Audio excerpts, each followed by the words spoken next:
السلام عليكم، ازيكم يا بنات؟ عاملين ايه؟ وحشتوني جدا. النهارده معانا الشعر ده، عايزين نشوف الشعر ده طالع معانا كده ازاي، باللمعه والطريان والجمال اللي انتوا شايفينه ده. شايفين طبعا اللمعه اللي في الشعريه دي، اللمعه دي طبيعيه، الشعر معلوش سيرم، معلوش اي ماده دهنيه. هنبدا الفيديو مع بعض ونشوف تكنيك الشغل كله. الشعر ده هو زي ما انتوا شايفين يا بنات، هو ويفي، كسرته واسعه، مش افريقي. الشعريه كويسه جدا، بس هي عايزاه ليس. الشعريه ضعيفه قوي قوي، عندها تساقط عالي جدا. هبتدي اعمل الماده قدامكم اهو يا بنات، ونشوف هنحط ايه للشعر ده. انا استخدم لها النهارده بوتكس باي جولد، وفيلر باي جولد برضو، وبيور كولاجين. طبعا انتوا عارفين انا بستغناش عنه. بصوا البوتكس ده ما ينفعش للشعر الافريقي، ما ينفعش للشعر اللي كسرته جامده. يعني هو ينفع للشعر اللي انتوا شفتوه في اول الفيديو، يعني ينفع للشعر ده لوحده. لو انتوا عايزين معاه اضافات مفيش مشكله، بس هو نسبه الاحماض بتاعته قليله مش عاليه. فانا عشان كده لما باجي اعمل مثلا شعر ضعيف، ممكن بختار له البوتكس، اي نوع بوتكس عندي. بس النهارده اخترت ايه؟ بايو جولد ده. هو من نفس الشركه بتاع الفيلر، وفي بروتين بتاعهم برضو. الكميه هي قدامكم يا بنات، عشان اللي بتسأل على الكميات. انا بشتغل عشوائي، ما بحطش كمية، ما بحطش بالميزان ولا الكلام ده. طبعا انت مع الخبرة والوقت هتعرفي تتعاملي ازاي مع الشعر. ادي كمية البيور كولاجين اهي يا بنات. الازازة دي لقيتها لسه ما اتفتحتش، فهجيب واحدة غيرها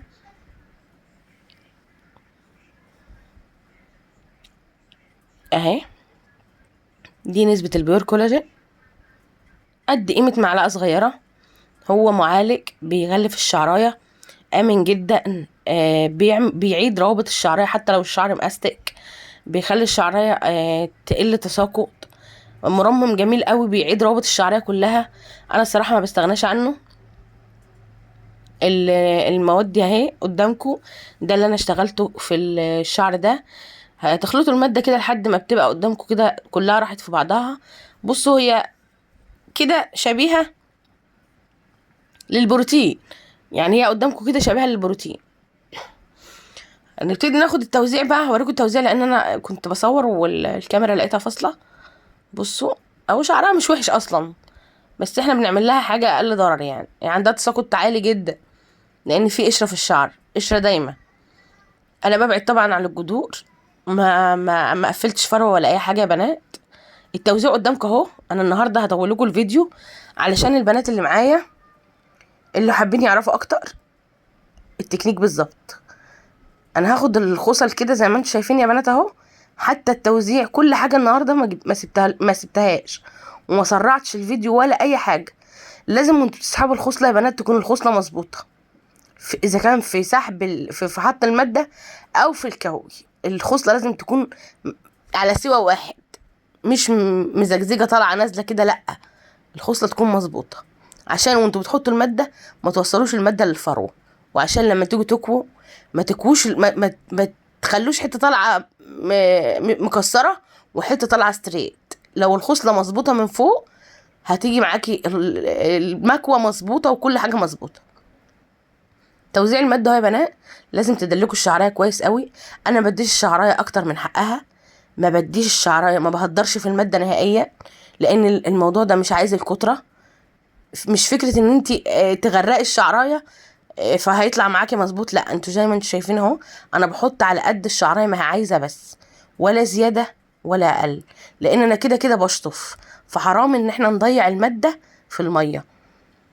اهو الشعريه اهي. انا الشعر ده عشان جذوره كويسه، فانا مش شاغلني الجذور قوي، فشغاله بعيد عن الجذور. تمام. طبعا الماده امنه جدا، الاحماض اللي فيها مناسبه جدا للشعر. الماده ما بتغيرش يعني في ماده وقعت على الهدوم بتاع العميله ما غيرتش اللون تماما. وانا كانت وقعت عليا برضو نفس البوتكس ده من فتره وما غيرش لون الهدوم اللي انا لابساها خالص. يعني معنى كده ان تقريبا ما فيش فورمالين فيه. المادة هايلة جدا، حتى في كبسها، حتى في توزيعها، مناسبة جدا للشعر. الله يسترك، يعني يا ام ارام هي اللي قالت لي على المادة دي وقالت لي جربيها. هي اصلا كانت عايزة تجربها، فكانت اتصلت بيا وقالت لي الناس بتشكر فيها فهاتيها وجربيها. فجبتها وجربتها وصراحه عجبتني جدا. التوزيع اهو يا بنات زي ما انتم شايفين، بتدلكوا الشعريه كويس قوي قوي. العميله كانت بتغسل شعرها بقالها اسبوعين، ما غسلتلهاش بكلارفاينج عندي، هي كانت غاسله ومظبطه شعرها علشان عامله حسابها وكده، فبالتالي الشعريه كويسه جدا ونظيفه جدا، وهتشتغلي على نظيف علشان الشعر ما يكسرش منك ويبوظ وتلاقي نفسك وقعتي في خطأ كبير جدا وطلع معاكي دفوهات في الاخر. انا بتكلم عموما على الشعر كله. اي ماده بنشتغل بيها بنفس التكنيك ده يا بنات، اي ماده بنشتغل بنفس التكنيك ونفس التوزيع ده. بصوا انا بدي الماده حقها بس، يعني بدي الشعرايه حقها بس بالماده اهو. شايفين ايدي عامله ازاي؟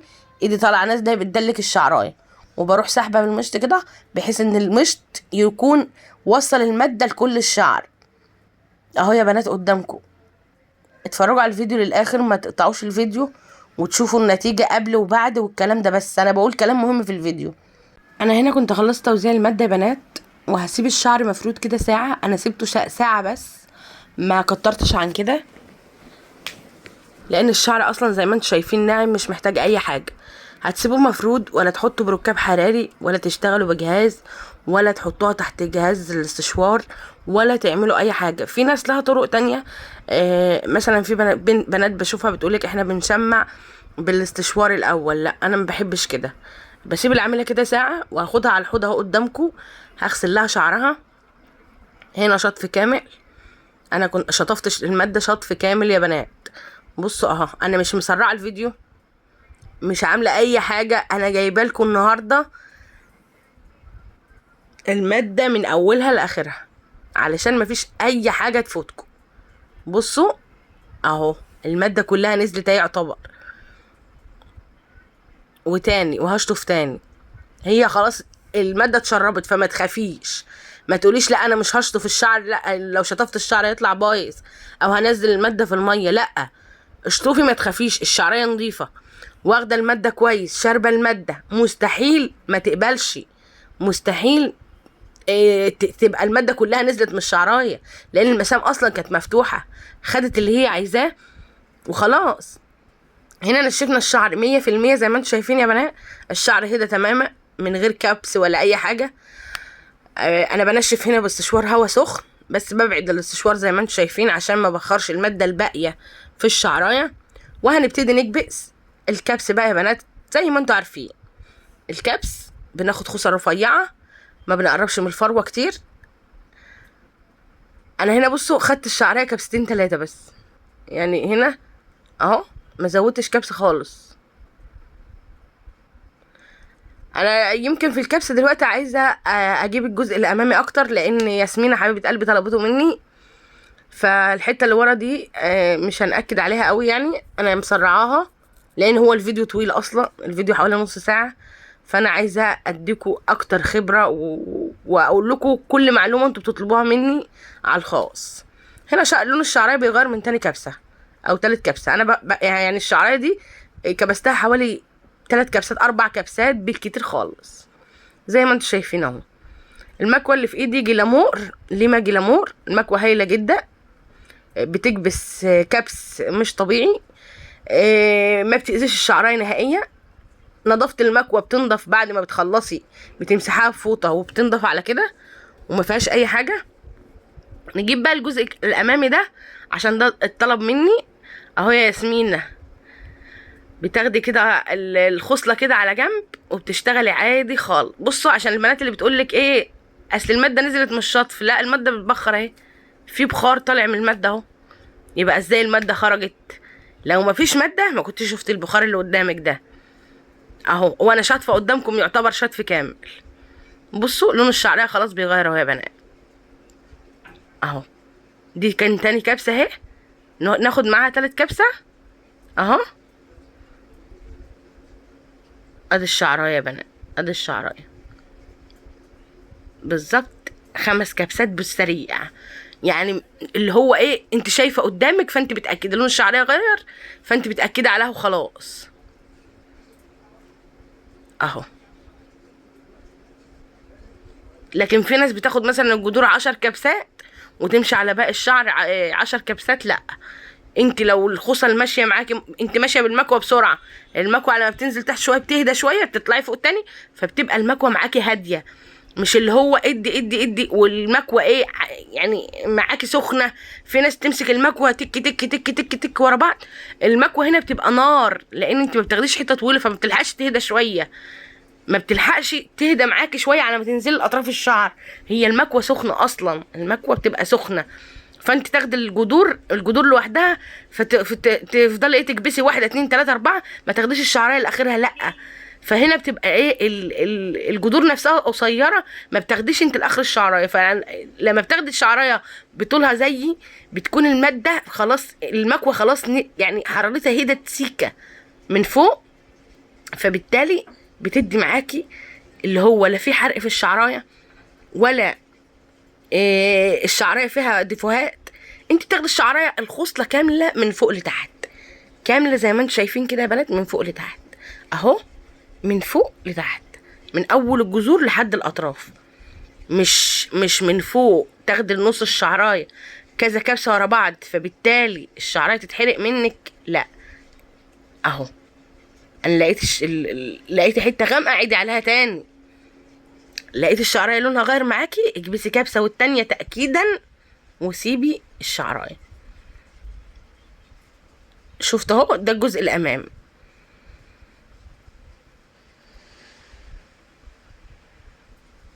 هناخد خصله تاني. ركزوا في الكبسه يا بنات عشان الكبس ده مهم قوي، رفعوا الخصله ما تعرضوهاش علشان الخصله يوصلها الحراره من كل ناحيه. شفتوا كان في شعرتين زياده في الخصله، انا طلعتهم عشان المكوه ما تفردش حته وتسيب حته من الجذور. اهو التكنيك قدامكم، الشعر قدامكم اهو، الشعر اللي ما اتفردش لونه اغمق من اللي اتفرد بدرجه او 2. انا مش عايزه غير كده معاكي، مش اللي هو تقعدي تكبسي لحد ما لونه يتغير معاكي قوي، ده غلط. اهو بصوا الشعريه لونها بيتغير من اول كبسه، شايفين اهو زي ما انتم شايفين كده يا بنات. اهو بصوا الشعريه الكبسه اهو،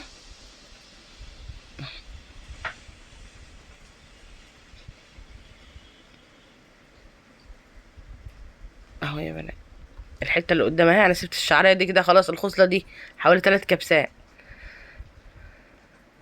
اهو زي ما انتم شايفين. بصوا اتعلموا مسكه المكوه كويس، الكبس كويس هيطلع معاكم الشعر ما فيهوش غلطه. تنزلوا بالخصله لحد تحت، تتاكدوا جدا على الاطراف وخصوصا المنطقه بتاعت النص اللي هي مكان الربطه بتبقى مليانه زيوت.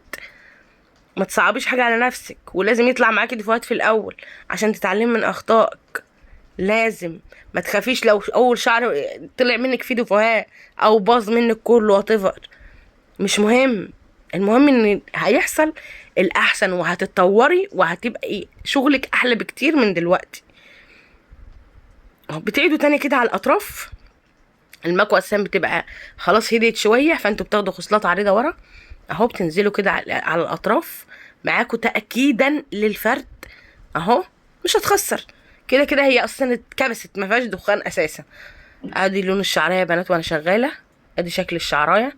الشعرايه المواد غنيه قوي قوي، مخليه الشعرايه بتلمع، مخليه الشعرايه برضو مش ملبده مش ناشفه، في ماده تستخدميها تحس ان الشعرايه ملبده تقيله، انت حاساها تقيله على راسك او تقيله على راس العميله، لكن دي ماده خفيفه، ماده لطيفه كده على الشعر زي ما انتم شايفين. هاخد الخصله دي معاكم تاني ونكمل، نروح بقى للغسيل والتنشيف النهائي ونقول بنعمل ايه بالظبط. طبعا لو العميله عليها البريود ما تعملش شعرها، لو العميله بتستخدم زيت زيتون ما تعملش شعرها، لو العميله هتنزل حمام سباحه او رايحه تصيف الافضل تعمل بعد ما تيجي، لان حمام السباحه والبحر وميه البحر بتبوظ الشعر جدا اللي معمول بروتين. لازم جدا تستخدم مجموعه عنايه زيرو صوديوم وزيرو سلفات، لان ده مهم جدا جدا بعد الفرد. لازم جدا العميله ما تربطش شعرها لمده 10 ايام من وقت ما تطلع من عندك، تمام. لازم جدا برضو العميله ما تربطش شعرها مبلول، ما تنامش بيه مبلول، ما تسرحوش وهو مبلول، لان الشعر ده معمول له بروتين. احنا حاطين ماده في الشعر، فبالتالي لازم يتعامل الشعر ده يتعامل معامله خاصه. ما تعامليش شعرك كانه شعر بيور، مش شعر طبيعي ناعم، لا ده شعر معمول فرد، فبالتالي لازم يتعامل معامله خاصه علشان الشعر ما يبص منك ونرجع نقول لا ده البروتين اللي وقع شعري.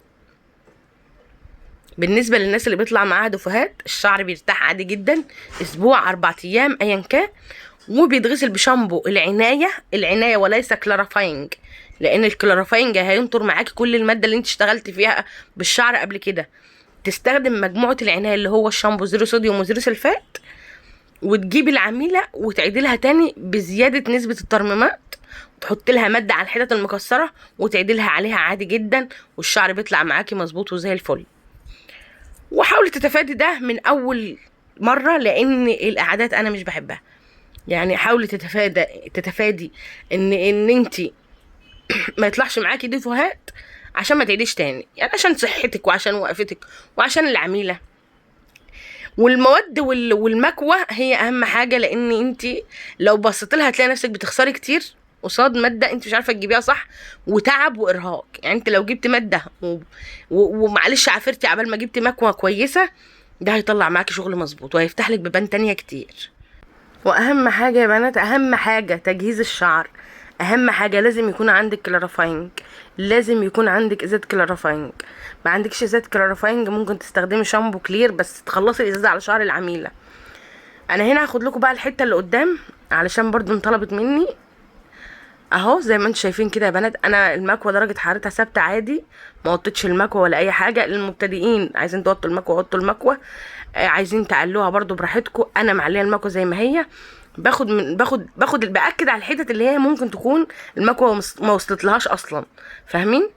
زي هنا كده بص اهو، الحته اللي قدام اهو البيبي هيد باخدها بس بسرعه، يعني بجري ما بقفش بالمكوى عليها، تمام. بعدين بقى في الاخر بقى كده باكد بايه، بكبسات عريضه كده، بتاكد ان الشعر خلاص وصل له كل الحراره من كل حته، الابخره كلها خلصت اهو. عندي شكل الشعر بعد ما خلصت. هنسيب الشعر يبرد وهنروح على الحوض دلوقتي نغسل الشعر. ده شامبو، ده تاني مره اغسل على فكره. انا كنت فاتحه الكاميرا وصورت بس ما كنت لقيتها فاصله، فقلت اغسل لكم تاني. تغسلوا الشعر كويس قوي قوي قوي، تنزلوا الميه رايقه تماما علشان الفروه ما يباتش فيها ماده، والماده دي تعمل قشره. نفس الكلام اللي بقوله كل مره، غلط ان العميله تطلع بالماده على شعرها.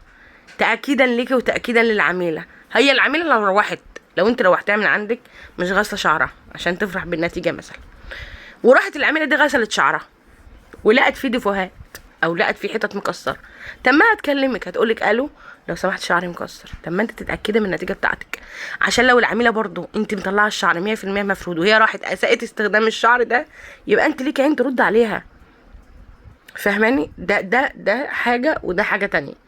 يعني فكره الغسيل في ان انت ما تضرهاش دي حاجه، وفكره الغسيل ان انت تطمني على شغلك ده حاجه تانية. بصوا انا اشوف الشعر بقى زي ما انتم شايفين كده يا بنات طبطبه، وانت كحد عامل شعره، انا بكلم الطرفين دلوقتي. لو انت واحده عامله شعرك اتعاملي مع شعرك برفق، يعني شعرك اللي هو محطوط له اصلا ماده فرد ده اتعاملي معاه برفق، ما تشديش، ما تضغطيش على الشعرايه، يعني اتعاملي معاه هو شعر مش بيور اصلا. التنشيف هنا يا بنات بقى عشان الاسئله اللي بتيجي في الكومنتات، التنشيف هنا تنشيف هوا بارد، هوا بارد، ده هوا بارد. انا مقرباه من الفروه ازاي، ده لو سخن مش هتتحمله، تمام. فده تنشيف هوا بارد. بعد الشطف في النص ده بيبقى تنشيف هوا سخن، تمام. التنشيف في الاول بيبقى هوا سخن، لكن في النهايه كده بيبقى هوا بارد.